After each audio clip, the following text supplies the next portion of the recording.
2부 예배 드리시는 모든 성도님들의 마음마다 주님의 평강의 은혜가 충만하기를 예수님의 이름으로 축복합니다. 아멘. 말씀을 시작할 때 조금 무거운 주제로 말씀을 시작하려고 합니다. 일간지에 나왔던 얼마 전 반포대교 잠수교에 붙었던 노란색 메모지인데요. 한번 보여주시겠어요?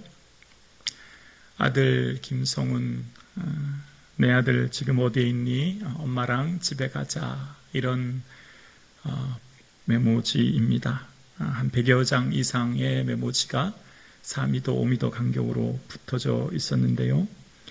이것은 지난 달 16일부터 19일까지 나흘간 실종된 24세 된 김성훈 씨의 어머니 신모 씨가, 그리고 누이와 가족들이 실종된 아들을 찾기 위해 다리 위에 붙여두었던 메모지입니다. 그러나 참 안타깝게도 그 아들은 지난 24일 동작대교 부근 한강에서 시신으로 발견이 되었습니다. 전남 해남인 김 씨는 이제 청년이 되었으니 독립해서 한번 살아보겠노라고 오산으로 올라왔고, 이제 독립해서 직장생활하면서 걱정하지 말라고 곧 집에 한번 내려가겠노라고 했는데, SNS에 올린 글을 보고 황급히 아들을 찾아 올라왔는데 아들은 시신으로 발견이 되었습니다. 아들이 잘 살아보겠다고 독립하겠다고 애써 보았지만 은행 여러 곳에 채무가 한 4,700만 원 정도의 빚이 있어서 너무 힘들다고 하는 이야기와 함께 생을 마감한 이야기합니다. 신문 기사를 보면서 참 마음이 무겁고 또 아팠습니다. 오늘을 살아가는 청년들의 현실을 보여주는 것 같았습니다. 신실하고 착한 우리들의 청년들이 이 세상을 살아가는 삶의 무게가 얼마나 크고 무거울지를 생각하게 되었습니다. 뿐만 아니라 이 청년의 얘기만 아닌 것이라 생각되어집니다. 이 땅 대한민국을 살아가는 수많은 사람들이 숨막히는 일상 속에 하루하루 버티기조차 어려운 현실을 살아가는 성도님들의 삶을 생각해 보게 되었습니다. 더욱이 코로나19로 인하여서 미래를 예측할 수 없는 불확실한 세상 속에 두려움은 마치 우리가 마시는 공기처럼 우리를 짓누르고 있는 것이라 느껴집니다. 지금 내 몸에 병이 들어 아픈데 이 병이 회복되지 않으면 어떻게 할지, 지금 내가 다니는 직장을 계속 다닐 수는 있을런지, 지금 내가 경영하는 이 기업이 아무 문제 없이 앞으로도 잘 경영될 수 있을지, 또 이러한 삶의 여러 가지 문제는 우리를 두렵고 힘들게 합니다. 이것은 특정 개인의 문제만이 아니라 믿음이 좋다고 하는 목사도 이러한 두려움에서 자유할 수는 없는 것입니다. 성도님들의 삶을 보고 현재의 여러 가지 어려움, 또 교회에 대한 미래를 생각하면 아무리 믿음 좋아도 목사인 저 역시 두려움이 있기는 마찬가지입니다. 여기 계신 장로님들, 권사님들도 그렇지 않겠습니까? 믿음이 있지만 하루하루 살아가는 삶의 현실은 녹록지 않기 때문에 우리는 누구나 다 이러한 두려움의 파도 앞에 하루하루 살아가고 있습니다. 이렇게 살아가는 우리의 현실, 두려움이라고 하는 현실 속에 오늘 우리에게 꼭 필요한 말씀이 있다면 바로 너희에게 평강이 있을지어다 라고 하시는 살아계신 예수 그리스도의 말씀인 줄로 믿습니다. 제자들의 시대도 또한 두려웠습니다. 제자들의 시대 또한 요한복음에 보면 유대인들이 두려워 모인 곳에 문을 닫고 있었습니다. 예수님을 잡아 죽인 그들이 자기들 또한 잡아 체포할 수 있었기 때문에 그들은 두려웠거든요. 그들은 두려움만 있는 것이 아니었습니다. 절망 그 자체였습니다. 가족도 직업도 모든 것도 다 포기한 채 온전히 예수님만 쫓아갔던 그 꿈과 계획, 모든 비전들이 하루아침에 물거품이 되었습니다. 며칠 전 십자가에 못 박혀 죽은 예수님은 이제 더 이상 자기들에게 아무런 소망도 아무런 꿈도 주지 못하는 허무 그 자체였습니다. 제자들은 지금 있는 삶의 자리가 두려움과 함께 절망감 그 자체였습니다. 어쩌면 오늘 현대를 살아가는 저와 여러분의 삶과 같은 공통점이라 생각되어집니다. 두려움과 또한 우리를 짓누르는 절망감은 코로나19로 인하여서 닥쳐진 대한민국을 살아가는 저와 여러분의 현실에 만난 문제인 것이죠. 저와 여러분의 삶에 만난 이 문제의 짐 앞에 정말 예수님께서 주시는 이 말씀이 우리의 심령 깊은 곳에 새겨질 수 있기를 주님의 이름으로 축복합니다. 예수님은 왜 평강을 말씀하셨을까요? 예수님의 사역하는 기간 내내 강조하신 것은 믿음이셨습니다. 너희에게 믿음이 없느냐? 믿는 자에게 능치 못할 것이 없다 말씀하셨던 예수님이잖아요. 그리고 너희들은 왜 나를 더 사랑하지 못하느냐? 나를 좀 더 기다리고 소망 가운데 있지 못했느냐? 소망이라든지 사랑도 많고 여러 가지 성경에 중요한 주제가 많을 텐데 왜 평강을 말씀하셨을까요? 왜 많은 주제 중에 예수님은 너희에게 평강이 있을지어다 부활하신 주님의 첫 번째 말씀이셨을까요? 그것은 제자들에게 그리고 오늘 저와 여러분에게 가장 최대의 관심사가 바로 평강이십니다. 예수님의 최고의 관심사는 평강입니다. 이 평강이라고 하는 샬롬이라고 하는 히브리어 샬롬과 헬라어 에이레네라고 하는 것은 신약과 구약의 공통된 핵심 주제였습니다. 이 샬롬의 은혜는 외적인 상황, 전쟁이 없고 평안한 상태를 말하는 동시에 내적으로 기쁨이 넘치는, 그러니까 이 샬롬이라고 하는 것은 건강과 조화와 기쁨과 사랑과 우리가 좋아하는, 우리가 생각하는 좋은 것의 모든 것을 합친 한 단어를 샬롬, 평강, 평화, 평안이라고 하는 것으로 생각하시면 되십니다. 그러니까 예수님께서 저와 여러분에게 원하시는 것은 이 샬롬의 은혜, 평강의 은혜가 있기를 주님은 원하고 계세요. 왜냐하면 이것은 세상이 줄 수 있는 게 아니거든요. 주님만 우리에게 주실 수 있어요. 나는 빛도 짓고 어둠도 창조하며 나는 평안도 짓고 환난을 창조한다 라고 하는 이사야 45장 말씀처럼 이 평안은 주님만 주시는 거고요.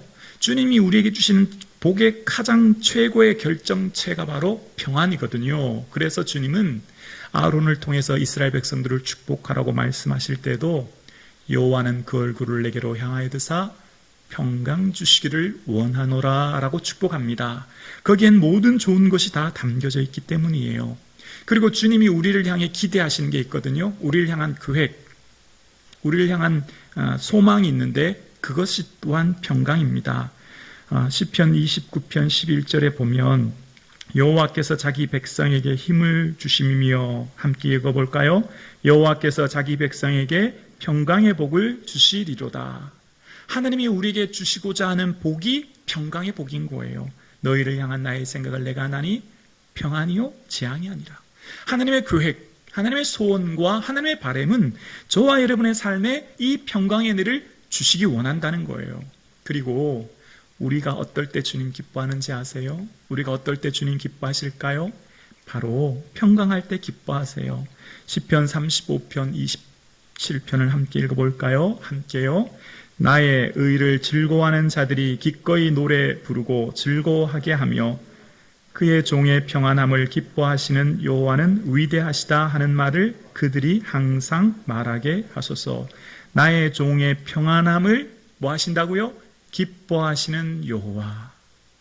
저와 여러분이 평안함을 주님 기뻐하신대요. 그러니까 저와 여러분 삶에 더 많은 물질 들이지 못해서 안타까워하지 마세요. 괜찮습니다. 우리의 형편이 그런데 어떻게 해요? 우리의 삶에 주를 향해 뭔가 하려고 애쓰지 않으셔도 주님이 원하는 게 있는데 평안함을 기뻐하신대요. 오늘 2부 예배에 나오신 사랑하는 성도님들 마음에 이 평안함의 은혜가 충만하기를 주님의 이름으로 축복합니다. 그렇습니다. 주님이 우리의 삶의 평안함을 기뻐하시고 우리의 삶에 주시기 원하는 가장 최고의 은혜가 평안이며 우리를 향한 계획하심도 평안함이라 이야기합니다. 이 평안함의 은혜는 주님을 온전히 신뢰할 때 더 충만하게 누립니다. 이사야 26장 3절에 보면 주께서 심지가 견고한 자를 평강하고 평강하도록 지키시리니 이는 그가 주를 신뢰함이니라. 주님, 지금 내 삶이 비록 좀 어렵지만 주님을 신뢰합니다.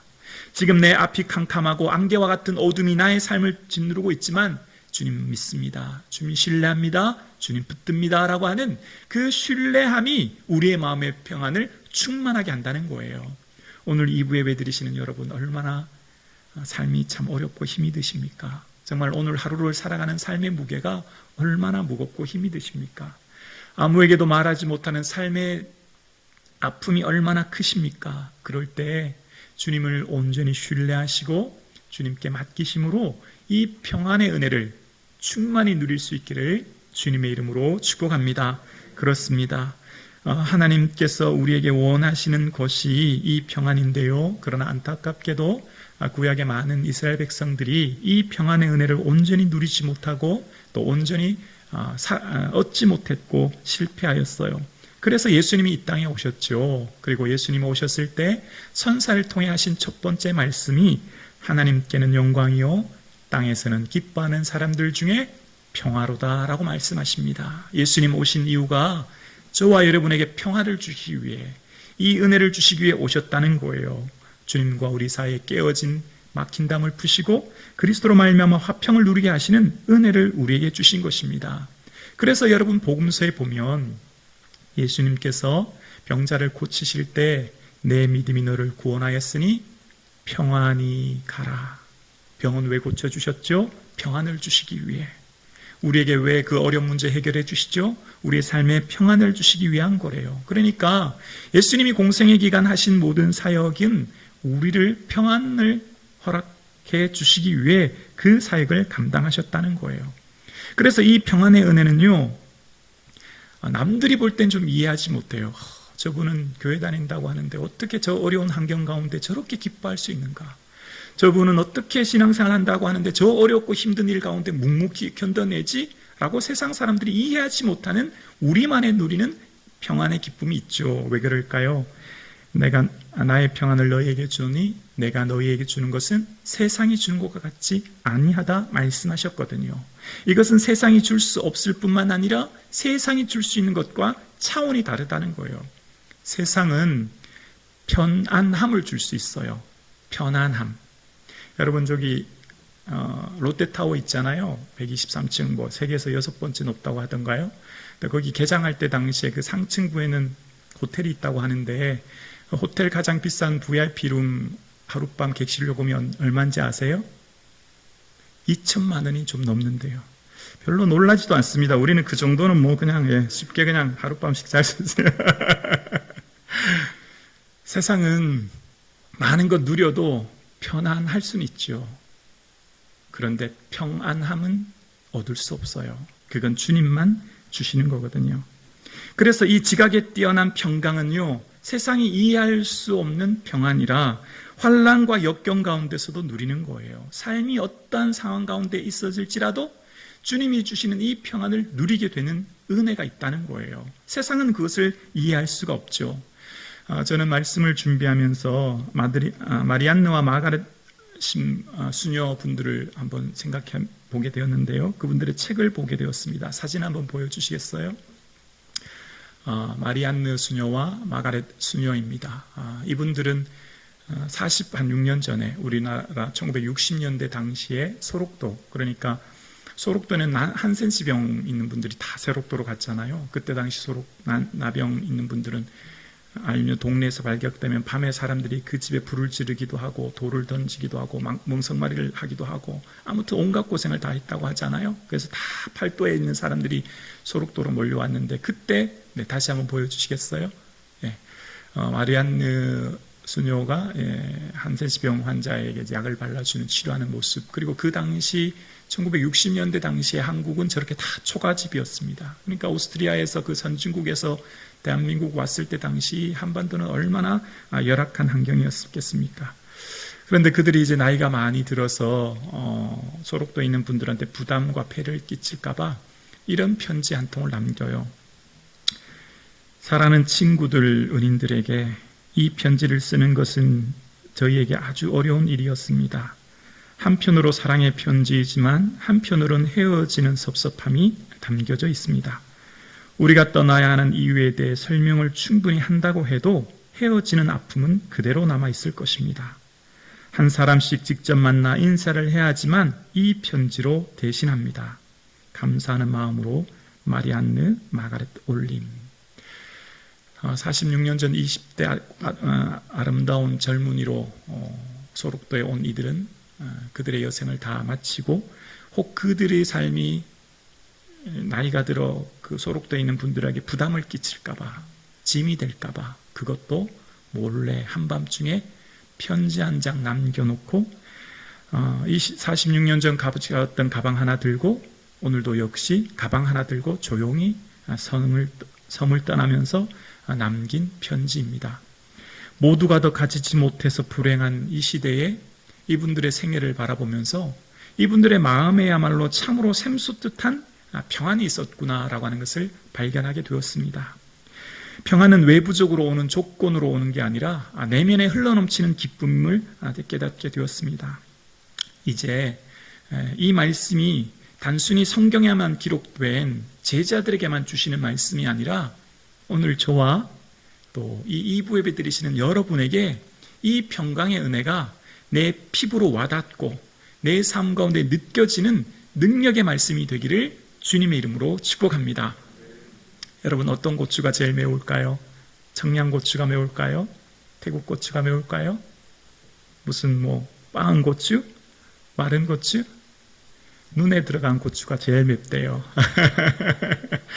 말씀이 내 삶에 와닿아야 됩니다. 지금부터는 적용인데요. 그러면 예수님께서 하신 그 2000년 전의 말씀이 오늘 내 삶에 어떻게 와닿고 적용이 되어야 될지, 그것이 그냥 성경만 기록된 제자들에게만 주신 죽은 언어의 문자가 아니라 오늘 살아계신 하나님이 저와 여러분에게 이곳에서 말씀하시는 능력의 말씀이 될 수 있기를 주님의 이름으로 축원합니다.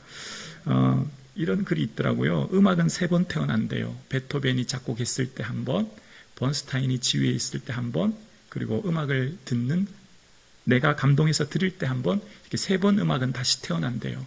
그러니까 성경은 기록된 말씀으로 마치면 되는 게 아니라 이 성경이 내 귀에 들려야 되고 이 들린 말씀이 내 심령에 심겨져서 내 삶의 능력이 되어야 되죠. 그래서 오늘 주신 이 말씀이 단순히 현재를 살아가는 저와 여러분의 삶에 오늘도 예배 한번 잘 드렸다, 그냥 오늘도 설교 한번 잘 들었다, 이 말씀이 아니라 정말 내 삶을 짓누르고 있는 삶의 두려움과 염려의 근심에서 자유하게 되어지는 하나님의 능력의 말씀이 되기를 예수님의 이름으로 축복합니다. 여러분, 저는 말씀을 묵상하면서 왜 예수님은 구체적이고 실제적인 것들을 주지 않으셨을까? 예를 들면, 얘들아, 내가 너희들 위해서 돈 많이 준비되었다, 돈 많이 쌓아뒀다, 얘들아, 요즘 말로 말하면 땅 좋아하잖아요, 요즘에. 얘들아, 너희들 위해 내가 땅 많이 사뒀어. 너 고향 땅에 너희 이름으로 등기해서 땅 많이 사뒀다. 얘들아, 너희들 앞으로 큰 권력과 명예 줄게. 같은 무슨 보여준 이런 것들을 주시지 않고 말씀만 하셨어요. 이해가 됐어요? 그냥 말씀만 주셨어요. 우리가 기쁘고 즐거울 때는 언제일까요? 만져지고 느껴지는 현상에 느껴지는 것들이 있어야 기쁘지 않습니까? 뭔가 내 삶에 당장 변화가 되어지고 넓은 집으로 이사가고 내 삶에 진급이 되어지고 뭔가 나아지는 상황이 되어 기쁜데, 예수님은 당장 뭔가 현실적으로 준 게 없어요. 뭐만 하셨죠? 말씀만 하셨어요. 너희에게 평강이 있을지어다. 왜 그러셨을까요? 왜 그러셨을까요? 여러분, 세상에 주는 이 조건적인 평안함은요, 유한적이에요. 일시적이에요. 조건적이에요.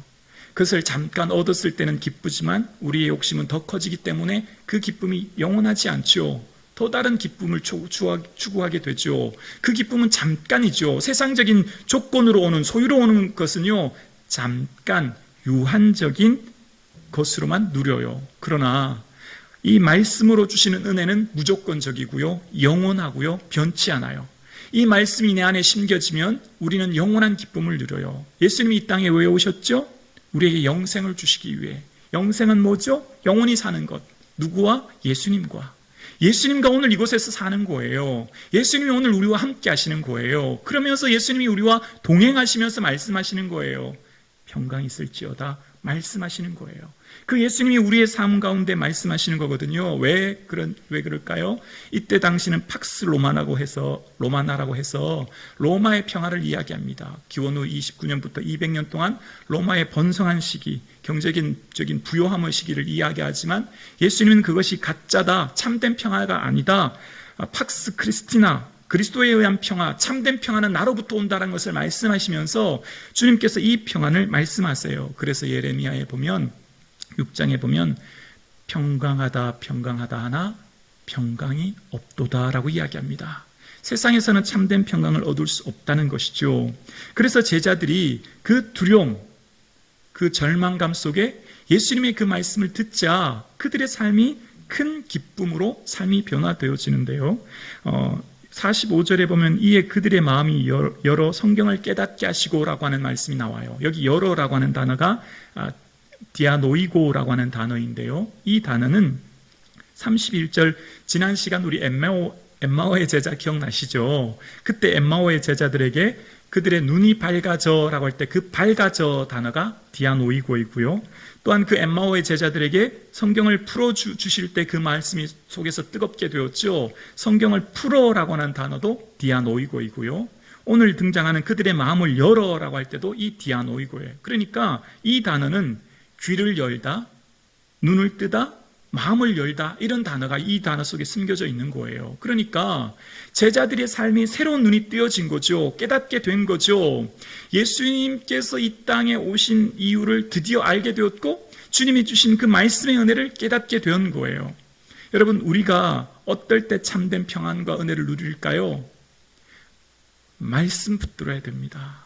이 말씀을 통해 우리가 참된 평안과 기쁨을 누리게 됩니다. 내가 좋아하고 사랑하는 사람은 그 목소리가 듣고 싶죠? 보고 싶죠? 그 예수님 우리가 어떻게 더 만나고 함께 동행하고 은혜를 느낄까요? 말씀을 통해서. 그래서 말씀은 우리의 삶의 실제적이고 구체적인 능력이 되는 거예요. 시편 119편 50절 말씀에 시편 119편 50절 함께 읽어볼까요? 이 말씀은 나의 고난 중에 위로라. 주의 말씀이 나를 살리셨기 때문이다.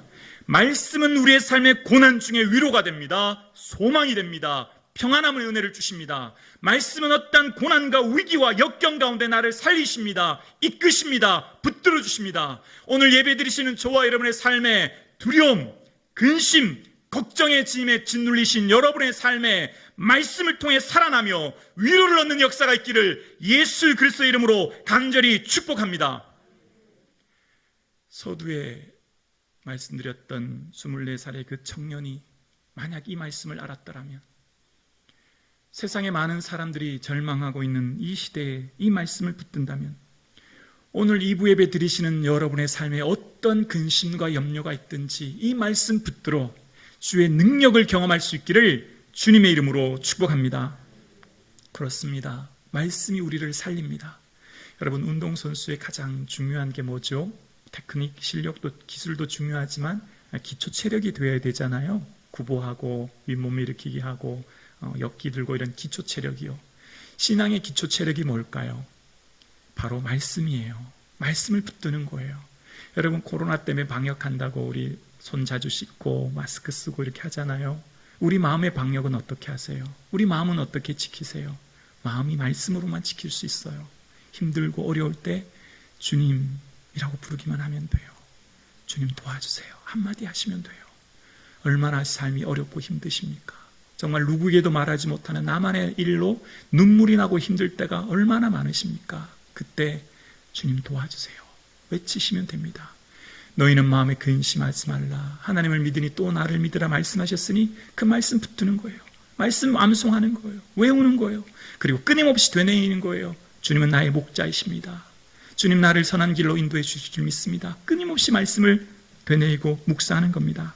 묵상이라고 하는 하가는 소리내다라고 하는 것 아시죠? 묵상은 소리내는 거예요. 우리의 삶 가운데 끊임없이 주어진 삶의 자리에서 길을 걷고 운전하고 삶의 모든 곳곳에서 주님 도와주세요 외치는 거예요. 여러분, 우리의 삶에 파도처럼 밀려오는 이 어려움 현실 속에 우리의 마음의 평안함을 유지하고 지키는 건요, 말씀 붙들어야 됩니다. 오늘 2부 예배 드리시는 저와 여러분의 삶에 이 주의 말씀, 은혜의 말씀, 능력의 말씀 붙들며 평안함의 은혜를 충만하게 누릴 수 있기를 주님의 이름으로 축원합니다. 또한 그 제자들이 이 말씀을 듣고 기쁨으로 성전에서 늘 찬양했다고 이야기합니다. 평안함이 내 마음에 가득하니 찬양이 흘러넘쳤을 거예요. 근데 저는 말씀을 묵상하면서 이 평안함의 은혜를 잘 유지하는 것 또한 찬양함에 있다 생각되어집니다. 우리의 마음의 평안함을 어떻게 잘 유지할까요? 끊임없이 찬양을 듣고 찬양을 부르는 거예요. 찬양을 듣는 것 또한 중요해요. 여러분 휴대폰이라고 하는 좋은 도구가 있잖아요. 여러분 뭐 많이 검색하세요? 뭐 많이 들으세요? 어떤 거 많이 보세요? 찬양을 많이 들을 수 있기를 주님의 이름으로 축복합니다. 찬양 속에 풍성한 주의 은혜를, 평강의 은혜를 누리는 겁니다. 저 장미꽃 위에 있을 아직 맺혀 있는 그때에 그의 이는 이 소리 들리니 춤성 분명하다. 다 함께요. 주님 나와 동행을 하면서 나를 친구 삼으셨네.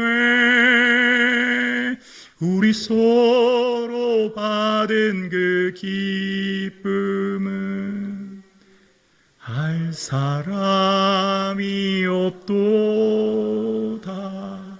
세상은 몰라요. 세상은 알 수 없어요. 세상이 줄 수 없기 때문이에요. 세상이 이것을 준다면 세상을 쫓아가겠지만 이것은 세상이 줄 수 없어요. 여러분, 여호와의 선하심을 맛보아 알지어다. 다윗이 그 고백할 때 언젠지 아시죠? 시편 34편이에요. 아비멜렉 왕 앞에서 미친 채 할 때, 침을 흘리며 자존심 무너지고 인생의 가장 나락으로 떨어져 있을 때 내가 여호와를 송축함이며 항상 주를 찬양하리다. 다윗의 삶의 가장 고난의 시기에 그는 이를 악물고 하나님, 지금 비록 내 삶이 어렵지만 그럼에도 불구하고 주님 찬양합니다. 주님을 경배했더니 여호와의 선하심을 맛보아하는 은혜를 경험하게 되어요. 고난이 깊으면 은혜 또한 깊은 거예요. 문제가 크면 해결해 주시는 은혜 또한 더 크게 경험되어지는 것입니다. 여러분, 우리의 삶이 얼마나 지치고 힘이 드십니까? 그럴 때 주님을 찬양하며 주님을 높여드림으로 주의 주시는 평안함의 은혜를 누릴 수 있기를 주님의 이름으로 축복합니다. 2016년 2월 국립소록도 병원 100주년 기념식에서 마리안느에게 많은 사람들이 인터뷰를 하죠. 여러분, 마리안느의 인생을 살펴보면 그가 소록도에 있을 때 대장암에 걸린 적이 있거든요. 고향에 갔을 때 건강검진하다 발견되어요. 대장의 많은 부분을 잘라내고 이후에 또 여러 번 수술을 하게 되는데도 불구하고 계속해서 소록도에 남아서 봉사했던 수녀분인데요. 어떻게 그 시간 보낼 수 있었느냐는 질문에 이렇게 얘기를 합니다. 대답할 말이 없습니다. 나는 정말 아무것도 한 게 없습니다. 환자들이랑 같이 살면서 우리는 정말 행복했습니다. 여러분, 어떤 사람이 행복한 사람일까요? 평안함의 은혜가 우리를 다스리는 인생이 행복한 인생이 될 줄로 믿습니다. 46년 월급 한 번 받지 않고 대가 한 번 바라지 않았던 그들의 인생이야말로 참으로 평안한 행복한 인생이었던 것처럼 오늘 여러분, 저와 여러분의 삶의 평안함을 어떻게 누릴까요? 주님, 나의 잔이 넘치나이다. 내게 주신 여호와의 은혜를 내가 무엇으로라도 노래하리까? 주님, 주께서 주신 은혜를 인하여 감사합니다라고 주께 감사를 고백하며 주님을 찬양하며 높여드릴 때 이 평안함의 은혜가 우리를 충만하게 이끌어 주실 줄로 믿습니다. 이제 새로운 한 주간을 시작합니다. 지치고 고난 우리의 심령 가운데 성령님께서 이 평안함의 은혜를 충만히 부어주실 수 있기를 주님의 이름으로 축복합니다.